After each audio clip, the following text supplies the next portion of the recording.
Bună ziua, copii! Revenim cu lecția ecuația de gradul al doilea și de data asta vom rezolva câteva exerciții împreună. Vă propun pentru început să lucrăm câteva exemple din exercițiile obligatorii din tema voastră.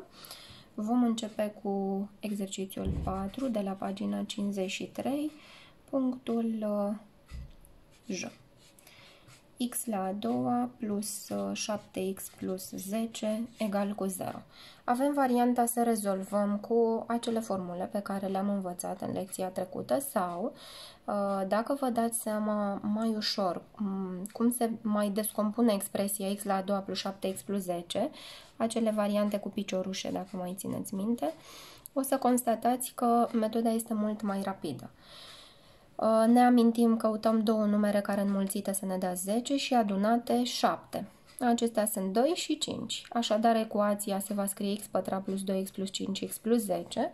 Grupăm și dăm factor comun și vom ajunge la x plus 2 pe lângă x plus 5 egal cu 0. În momentul în care am un produs egal cu 0, atunci unul dintre factori este 0, sau x plus 2 egal cu 0, sau x plus 5 egal cu 0. Asta îmi spune mie că x-ul este minus 2 sau x-ul mai poate fi minus 5. Așadar, soluțiile pe care le-am obținut sunt minus 5 și minus 2. Evident că e o metodă mai rapidă aceasta. Dacă se întâmplă, uite să luăm și de la exercițiul 7. Dacă se întâmplă să avem x minus 3 totul la a doua minus 16 egal cu 0. Observați că termenul cu x este într-o paranteză la a doua, nu mai am în altă parte x. Și atunci, și în această situație, pot obține o variantă mai simplă prin separarea termenului care îl conține pe x. Adică x minus 3 totul la a doua egal cu 16 ne va da, după aplicarea radicalului, radical din x minus 3 totul la a doua egal cu radical din 16, modul din x minus 3 egal cu 4 și asta îmi spune mie că x minus 3 poate să fie 4 sau x minus 3 poate să fie minus 4, adică x-ul e 4 plus 3, 7 sau x-ul este minus 4 plus 3, adică minus 1. Așadar, soluțiile obținute sunt minus 1 și 7. Aș vrea să vă propun spre rezolvare și exercițiul 10, care ne aduce în atenție o ecuație cu parametru, și anume ecuația ax pătrat minus 3x plus a minus 4 egal cu 0. Ni se cere să determinăm acest a real, astfel încât 2 este soluția acestei ecuații și apoi să rezolvăm ecuația obținută. Vă amintiți desigur de la primele noastre lecții din ecuații, faptul că în momentul în care vi se spune că 2 este soluție, înseamnă că prin înlocuirea lui x cu 2 obținem o propoziție adevărată. Așadar, din 2 soluție, scriu x egal cu 2 rezultă. Și înlocuiesc în forma ecuației noastre. A ori 2 la a doua, adică a ori 4, minus 3 ori 2, adică 6, plus a minus 4 egal cu 0. A ori 4 înseamnă 4a, plus a înseamnă 5a, minus 10 egal cu 0, adică 5a egal cu 10, deci a-ul nostru este 2. Așadar am aflat parametrul. Înlocuiesc acest parametru în ecuație pentru a rezolva și a afla și cealaltă soluție. Vom obține ecuația 2x pătrat minus 3x. Urmează să scriu plus 2 minus 4, adică minus 2, egal cu 0. Și această ecuație o rezolv cu formulele pe care le-am învățat în lecția trecută. Ne scoatem coeficienții, a-ul e ce în fața lui x pătrat, adică 2, b-ul este ce în fața lui x, adică minus 3 și c-ul este minus 2. Delta va fi b la a doua minus 4ac, adică minus 3 totul la a doua înseamnă 9, minus 4 ori 2 ori minus 2. Vom obține 9, minus ori minus înseamnă plus, 4 ori 4, 16, delta înseamnă 25, este pozitiv, deci voi avea două soluții, da? Scot și radical din delta care înseamnă 5 și scriu formulele lui x1 și x2. Minus b plus minus radical din delta pe 2a mă duce către minus minus 3, adică plus 3, plus minus radical din delta, adică 5, supra 2 ori 2, care înseamnă 4. În felul ăsta obțin că x-ul este 3 plus 5, adică 8 pe 4, și anume 2, lucru pe care deja îl știam. Și a doua este 3 minus 5, adică minus 2 pe 4, care înseamnă minus 1 pe 2. Așadar, mulțimea de soluții în această situație este minus 1 pe 2 și 2. Aș vrea să vă mai arăt și de la exercițiul 14, aceeași pagină, o ecuație care nu e scrisă tocmai într-o formă ușoară. Și anume, la punctul F avem x plus 2 totul la a doua minus 5x egal cu 6. Vedeți, ecuația aceasta seamănă cu exercițiul 7 pe care vi l-am propus astăzi, dar în același timp și diferă, pentru că aici x-ul nostru nu e tocmai separat. X-ul nu se află doar în paranteza la a doua, apare și acest 5x, da? Motiv pentru care sunt obligați să desfac paranteza, deci aplicăm formula și trecem toți membrii într-o parte.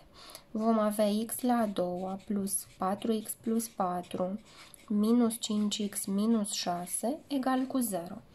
Adică x la a doua, operații cu termenii asemenea, copii, plus 4x minus 5x înseamnă minus x și plus 4 minus 6 înseamnă minus 2, egal cu 0. În felul ăsta am obținut ecuația scrisă în forma ei simplificată, ne scoatem coeficienții. A-ul este coeficientul lui x pătrat, adică 1, B-ul e coeficientul lui x, adică minus 1 și C-ul este minus 2.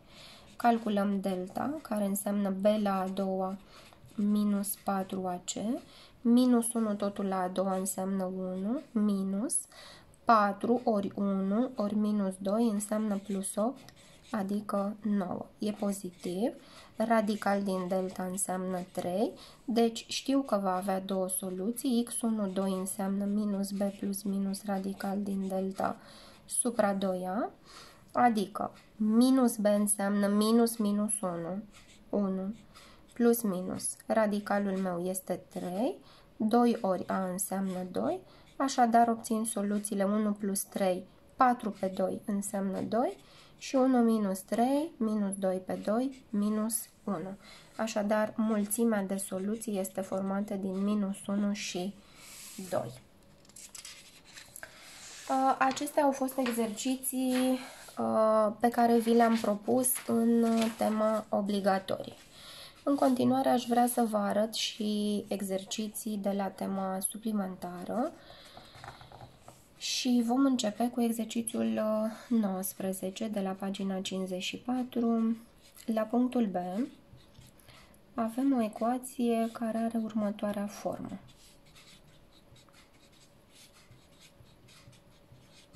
Observați că este o egalitate de două fracții. Cum veți rezolva o astfel de ecuație? În primul rând trebuie să o aducem la forma cea mai simplă. Dar, înainte de toate, pentru că observăm că x-ul apare și la numitor, ne amintim de la expresii algebrice, faptul că avem niște condiții de existență. Întotdeauna numitorii trebuie să fie diferiți de 0. Și o să vă rog să vă obișnuiți. De câte ori vedeți x-ul la numitor și aveți de rezolvat o astfel de ecuație, să puneți aceste condiții de existență. Iau primul numitor, x minus 1 diferit de 0, va rezulta că x-ul meu este diferit de 1. Îl iau și pe al doilea, 3x plus 5 diferit de 0 și o să-mi dea că x-ul meu trebuie să fie diferit de minus 5 pe 3. Așadar, x are voie să fie orice număr real, dar să nu fie minus 5 pe 3 sau 1. După ce m-am asigurat că am pus aceste condiții, sunt pregătit să rezolv ecuația. Și evident că procedez prin eliminarea numitorului. Pot să fac lucrul ăsta sau, tratând-o ca pe o proporție, înmulțesc pe diagonală produsul mezilor egal cu produsul extremilor sau aduc la același numitor. Eu aleg să înmulțesc pe diagonală pentru că scriu mai puțin. Egal cu 5x minus 3, totul pe lângă x minus 1. Desfacem parantezele cu foarte mare grijă. 2x ori 3x înseamnă 6x la a doua, plus 2x ori 5 înseamnă 10x, minus 15x, minus 25, egal cu 5x la a doua, minus 5x, minus 3x și plus 3.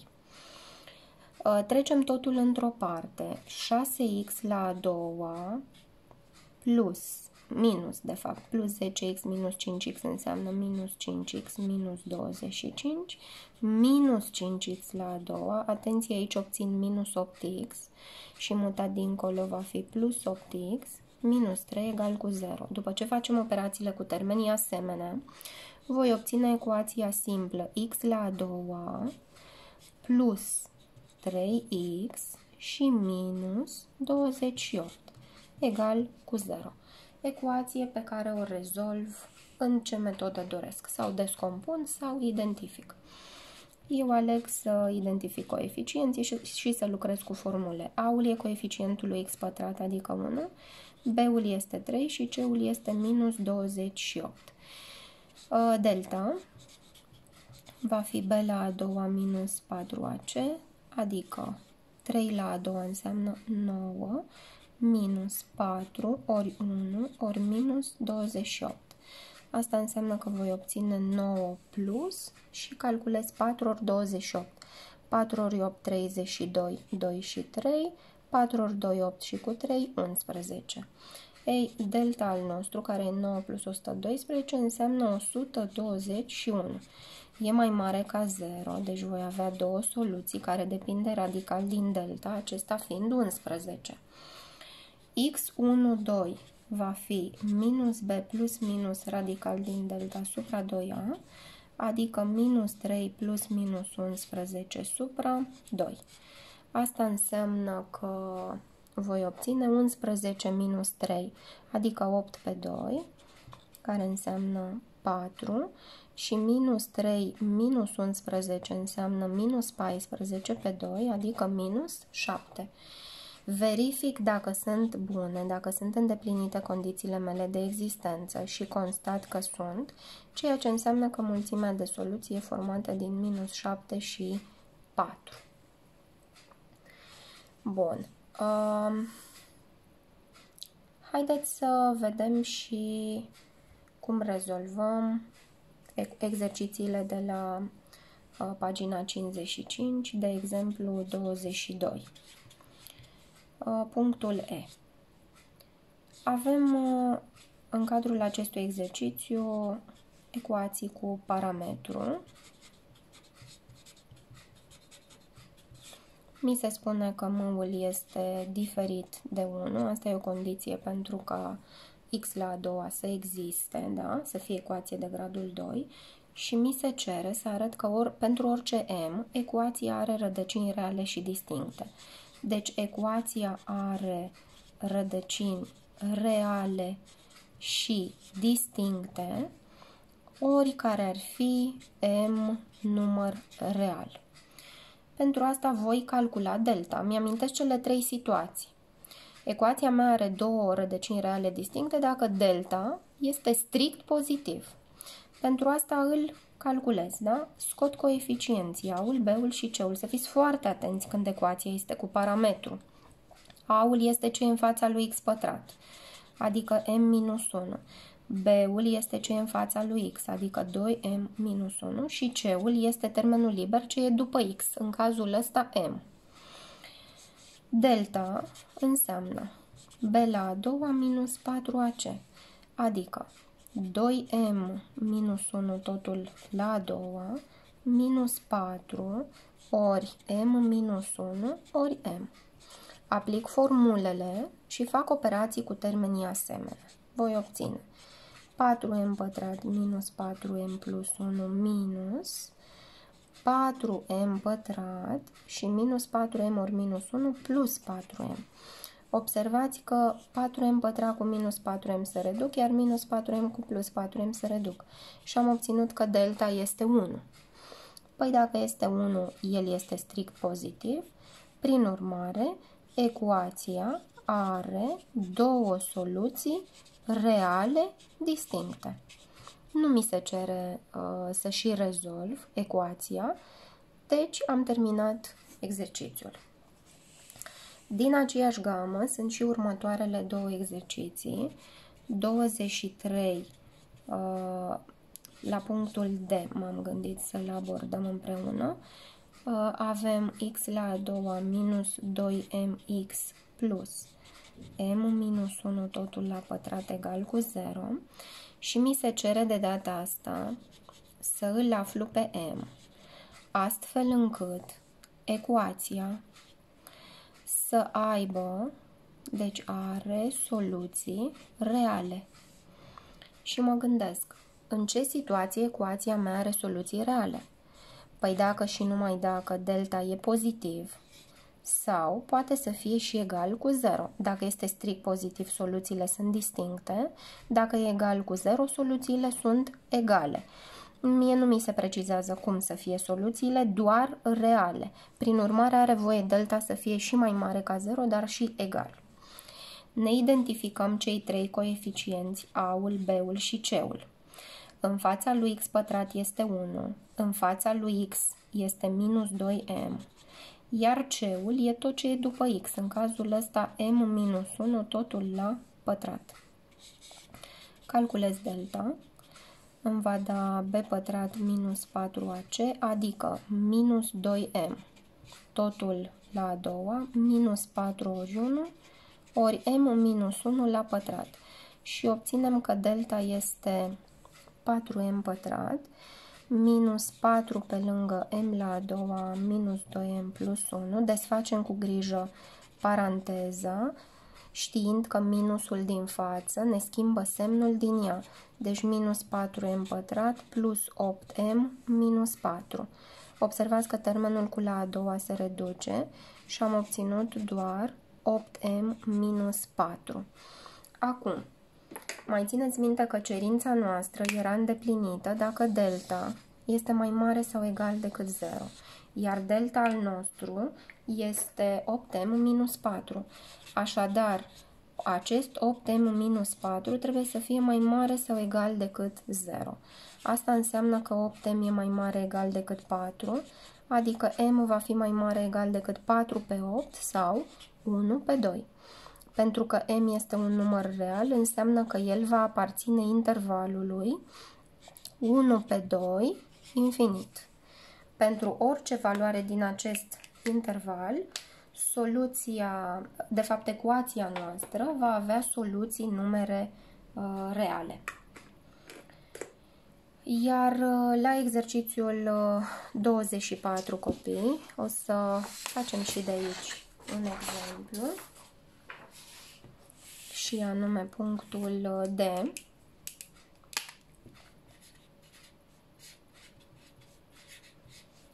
Ecuația este evident cu parametru m-2 tot înmulțit cu x pătrat, minus 2 pe lângă m plus 1x plus m plus 3 egal cu 0. Mi se precizează că m-ul este diferit de 2, ați și înțeles de ce, trebuie ca a-ul să fie diferit de 0.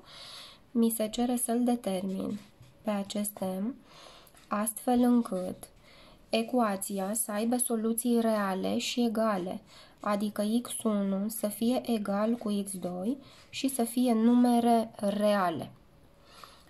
Și studiind teoria dată în prima lecție, ne amintim că acest fapt se întâmplă doar atunci când delta este egal cu 0. Așadar, ne identificăm acei coeficienți A, B și C cu foarte mare grijă. A-ul este C în fața lui X pătrat, adică M minus 2. B-ul este C în fața lui X, adică minus 2 pe lângă M plus 1, iar C-ul este M plus 3. Calculăm delta. B la a doua minus 4AC. Asta înseamnă minus 2 pe lângă M plus 1, totul la a doua, minus 4 ori M minus 2 ori M plus 3.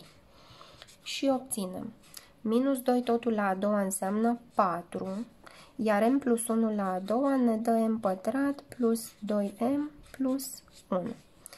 Minus 4 pe lângă și distribuim, obținem M la a doua plus 3M minus 2M, adică plus M și minus 6. Desfacem parantezele. Aveți mare grijă la minusul din față. Și am obținut 4M pătrat plus 8M plus 4 minus 4M pătrat minus 4M plus 24. 4M la a doua cu minus 4M la a doua se reduc și delta ne va da 8M minus 4M înseamnă 4M, iar 4 plus 24 obținem plus 28. Acum, trebuia ca acest delta să facă 0, dacă mai țineți minte, pentru ca cele două soluții să fie egale. Obțin că 4M plus 28 e egal cu 0, 4M egal cu minus 28, adică M va fi minus 7. Acestea au fost modelele de exerciții rezolvate. Sper să vă fie de folos și să vă descurcați și la tema propusă ora trecută. O zi bună vă doresc!